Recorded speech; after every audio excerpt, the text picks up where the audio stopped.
Hi everybody, Carrie the Desert Mermaid here. This will be the first reading on my separate reading channel. So I'm filming this before I have the name and I've created the channel, so I don't have the name of it yet, but it is coming. So just to give you an update on what we are doing, we are reading from a Russell and Irwin Manufacturing Company hardware catalog from the late 1800s. A young lady named Bertha E. Batt clipped articles and put them into this catalog over the pictures of the hardware.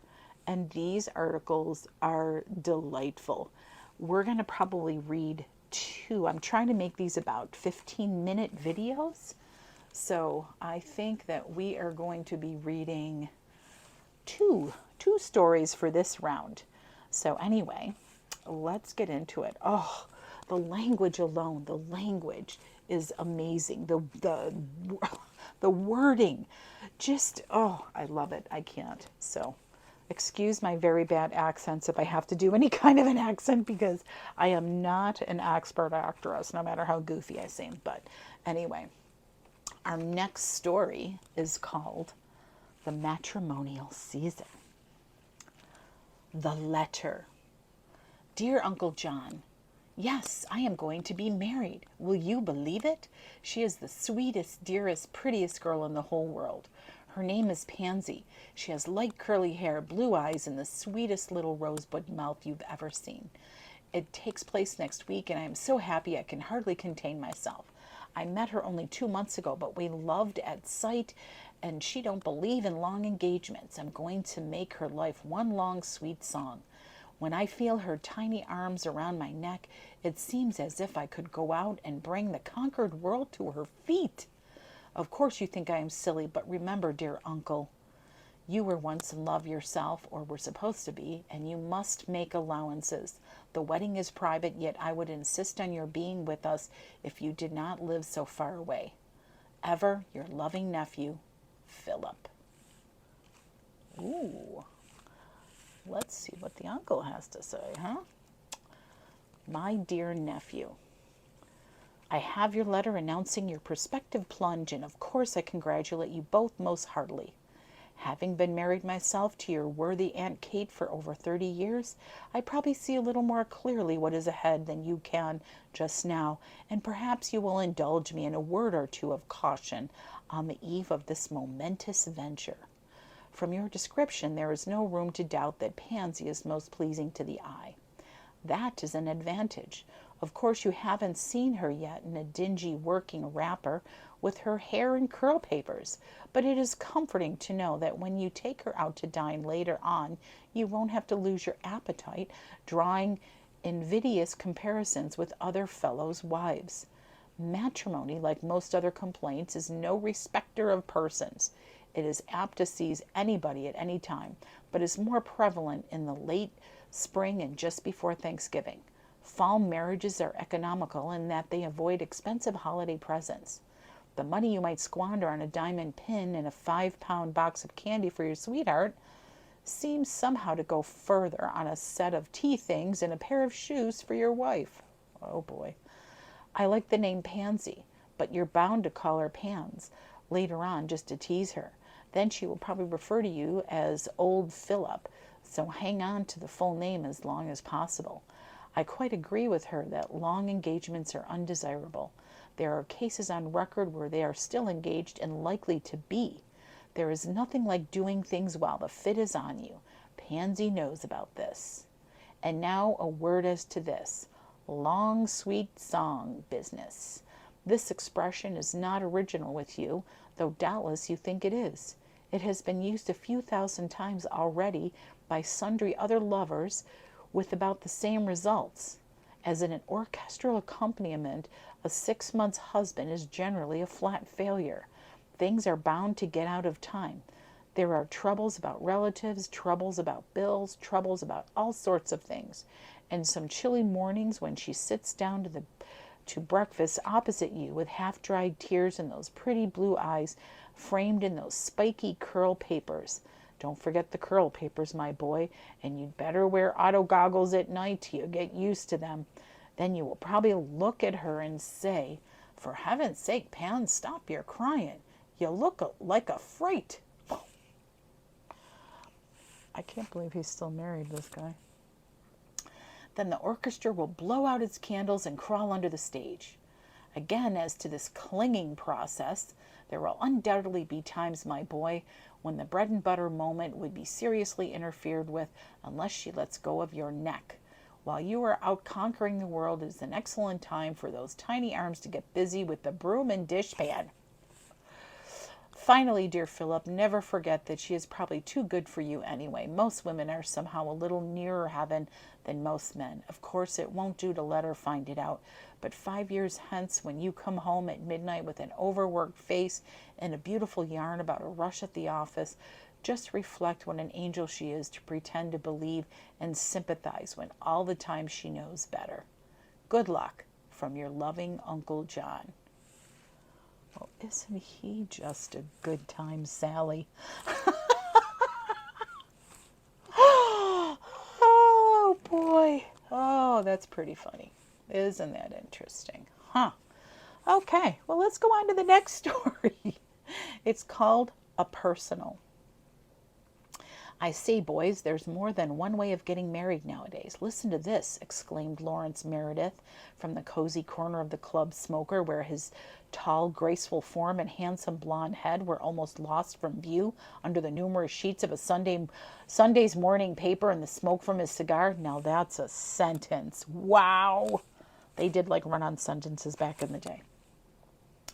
A young man, 30 years of age, of exemplary habits and good business position, desires acquaintance of young lady about 25, good-looking, educated, refined, object matrimony. Address K290. Isn't this hilarious? This is 1905, if they only knew what was coming. Doesn't it beat all what fools some men are? Yes, and women too, for I'll bet some antiquated female will answer that personal before night, declared Charles Norris. Oh, I don't believe it, returned Lawrence.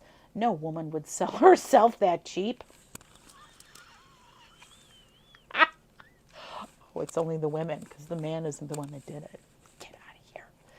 I don't know about that, remarked Tom Keith, a quiet, observing sort of fellow. Women do some mighty queer things in these so-called progressive days.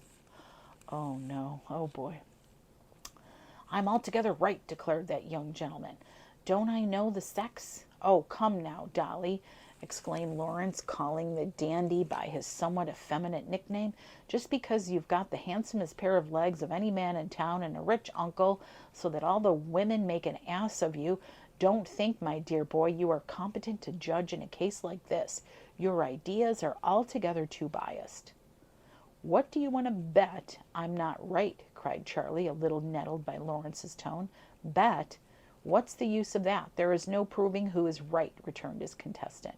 Yes, there is, chimed in a plain, humorous-looking man who sat near the window and as yet had been a silent member of the quartet.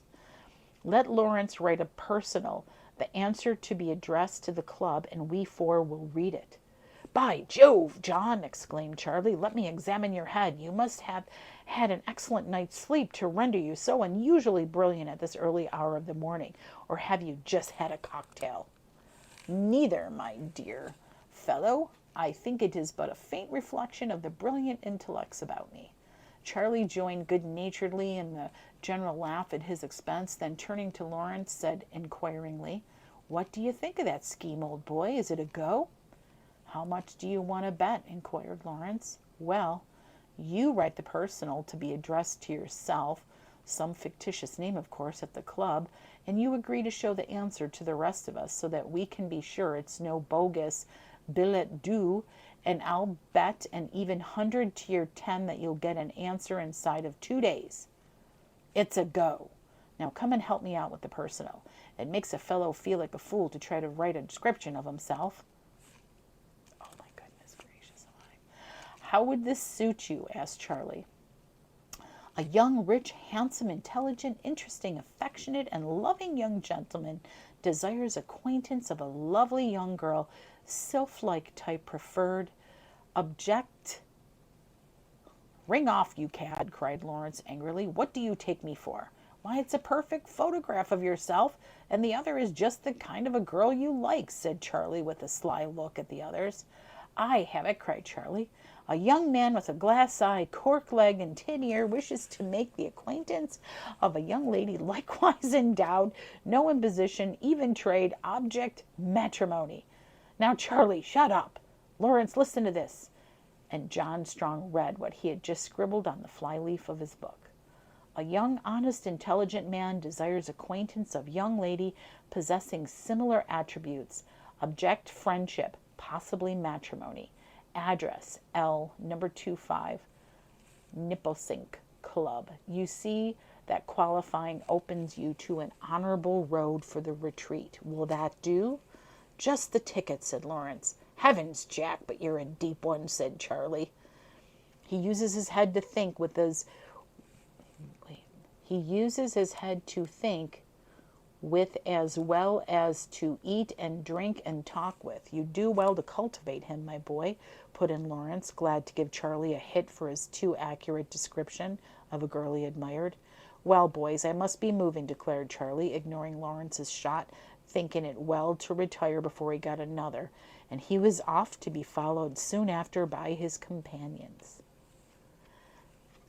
In a girl's dainty blue and silver room were gathered a knot of southern debutantes to talk over the details of the next ball, the experience of the last one, and to become more intimately acquainted with Margaret Delon's gay young cousin, a pretty brown-eyed, brown-haired girl from the north, who with her alert, vivacious, and independent ways formed quite a contrast to her quiet, demure, and more conservative sisters of the South. Kate Irving was but 18, and this visit to her southern cousins witnessed not only her first flight from the home nest, but her initial entry into the social world as well. And to her it seemed a veritable peep into fairyland. Yet she carried herself well, and her head was not turned by the many flattering attentions she received from the southern gallants whom she met. Getting interesting, isn't it? In a momentary lull of the details of Maud Clare's reception gown, Margaret put the question, "Who do you think called last night?" "It couldn't have been John Strong," inquired Millicent Dean, a girl whose baby face and innocent blue eyes almost belied the meaning look she gave the others as she asked the question. Sorry, sometimes some of the phrasing catches me off guard. Margaret flushed and replied, "He was here, but Charlie Norris came with him, and girls, he was so infatuated with Kate, he hardly addressed 3 words to me during the entire evening. What will we do with this northerner if she comes among us and carries off the handsomest man in town?" "Oh, Margaret, why, girls, he and Margaret got into such a heated discussion on modern woman, you could almost see the sparks fly," returned Kate. "Did Margaret agree with him?" "What did Charlie say?" asked Maud, trying hard not to look too interested in that young gentleman's view of the weaker vessel. "Of course she didn't agree with him. Why, he says the modern woman is as bold and independent as a man, and as for the restraints of customs and things conventional, she utterly ignores them." "Yes," interposed Margaret, "he grew so much in earnest that he said, 'Why, ladies, to show you how convinced I am that I'm right, I've got a bet of $100 with a certain fellow who shares your antiquated ideas, and tomorrow evening I'll blow that 100 on a swell dinner at the club. Ladies, consider yourselves engaged for Tuesday evening, May 20th, and we'll toast women old and new.'" "How lovely! I wonder what the bet's about." And Millicent clasped her white hands above her head and gazed up at the blue and silver ceiling as if its intricacies could unravel the mystery. "Girls, I have it!" cried Kate, who had been idly fluttering in the leaves of a book which John Strong had the evening before brought Margaret. "Don't you remember, Margie, how John said, 'Don't get too personal, Charlie'? And Charlie laughed and said, 'What do you know about personals?' And John answered, 'Nothing, only I don't think it's safe to bet an even 100 to 10 on them.' And girls, look here on the flyleaf of this book. A young, honest, intelligent man desires acquaintance of young lady of similar attributes. Object, friendship, possibly matrimony. Address, number L, number 425, Nipissing Club. Hand me that paper, Maud. Charlie must have written this in bed on a girl's answering it. And here it is, she exclaimed as she ran her eye over the ad sheet. And girls, I've got a great mind to answer it. So that Charlie can win his bet? Queried Maud, who was dying to know if his interest in the fair northerner was returned by her. No, just for the fun of the thing. And then we won't go to the club dinner if he loses. Would you dare? Asked Millicent, who longed yet dared not. Of course I dare. And in less time than it takes to tell it, a dainty perfume missive was sent to L, number 425 Nipissing Club, with an invitation to meet K on Tuesday at 2 p.m. in the alcove of the north room of the art gallery. Tuesday, May 20th at 5 p.m. The club smoker presented an unusually gala appearance. Flowers abounded, chairs and tables were disposed in social yet convenient form, not bunched, as was usually the case.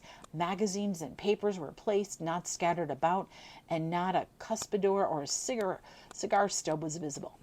In the dining room, covers were laid for 20, and at the door, waiting to receive the guests, stood winner and loser of the bet, the former exultant and smiling, the latter, though not depressed, strongly preoccupied. I say, old fellow, this from Charlie, it's a burning shame. You're not telling me a word about her. What was she like? Lady of uncertain age or an airy-fairy Lillian? Neither, was the short rejoinder. Well, I'll have it out of you when I give my toast, Charlie replied. Lawrence smiled but made no answer as he turned to greet the first comers. Among the last to arrive were Margaret and Kate. Margaret with a puzzled, mystified look on her face, and Kate strangely excited. She greeted Charlie pleasantly, but as she gave her hand to Lawrence, she blushed visibly, and his embarrassment was hardly less than her own. In fact, on Kate's passing on and mingling with the other guests, Charlie had to put the question 3 times. Wasn't she the prettiest girl he ever saw? Before he had sufficiently recovered to reply in the affirmative. Dinner being announced, it was Lawrence's good or bad fortune, as the cause might be, to take out Kate, who supported him at the lower end of the table. At the upper end, with Maud on his right, sat Charlie. The affair progressed merrily, though Charlie and Kate were the recipients of many an inquiring glance. At last toasts were in order, and Charlie rose to his feet. Ladies, he said, to you alone is due this festive scene. 2 days ago I had made a bet with my unsophisticated friend, who graces the lower end of this groaning board, an even 100 to his 10, that should he send a personal to the paper, he would receive an answer inside of 2 days. My admiration and observation of the fair sex leading me to believe that you always have an eye to the main chance. In fact, you are like that early bird who always gets the worm, but pardon these digressions. In proof that it was sent, listen, and he read from a paper he drew from his pocket. Young, honest, intelligent man desires acquaintance of young lady possessing similar attributes. Object, friendship, possibly matrimony. Address L, number 425, Nipissing Club. Further than that, the personal was answered. Behold, and he flashed 10 crisp 10s before their eyes, which I blow on this dinner, and now, ladies, congratulate the winner. With an audacious look on his face, Lawrence sprang to his feet. Ladies and gentlemen, he cried, my contestant speaks truly, but, and taking Kate's hand as he forced her to stand by his side, do you think I am altogether the loser? We knew that was coming. We all knew that was coming. So, there you go. 2 more stories. We'll see you next time, guys. Take care.